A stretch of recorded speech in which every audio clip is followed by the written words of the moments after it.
In questo video sarò molto duro, ma lo farò con cognizione di causa, perché quello che sta accadendo trascina la nostra regione, in barba a quello che ci vogliono far credere il presidente Zaia o l'assessore De Berti, a livello del terzo mondo.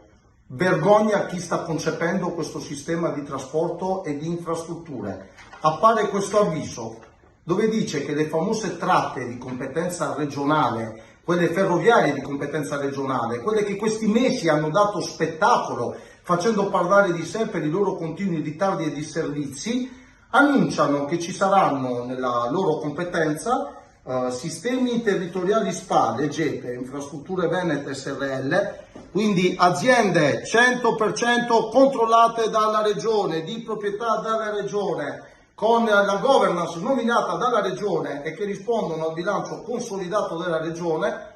Ci vengono a dire che per i prossimi 3 mesi in alcuni casi ci saranno dei lavori su queste tratte ferroviarie e quindi i mezzi saranno sostituiti con il bus, però dicono attenti, vi avvisiamo già che il trasporto di bici a sé non sono accessibili agli utenti su sedia a rotelle. Non sono accessibili agli utenti su sedie a rotelle. Quindi gente che prende quel treno, che ci ha contattati, deve stare 3 mesi nel Veneto virtuoso, la locomotiva, quel Veneto veloce che Zaia ci ha detto che siamo sempre i fenomeni, 3 mesi senza andare a lavorare perché il trasporto pubblico regionale Veneto dice già negli avvisi che se sei in carrozzina non puoi prendere il mezzo che sostituirà il treno. Vergogna, vergogna, vergogna. Ho scritto personalmente per dei miei brevi al presidente Zaia, oltre ad aver presentato immediatamente un'interrogazione in commissione, e chiedo al presidente Luca Zaia che ci dia a questo punto non solo una spiegazione, ma che rimuova la governance di queste aziende. Chi gestisce queste aziende ha permesso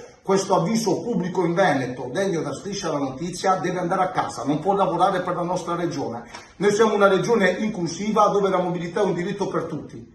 E quindi su questo, Presidente, esprimiti, non pensare sempre a cincischiare e a non entrare nel merito dei problemi. Rimuovi subito quella governance che non è degna della nostra regione.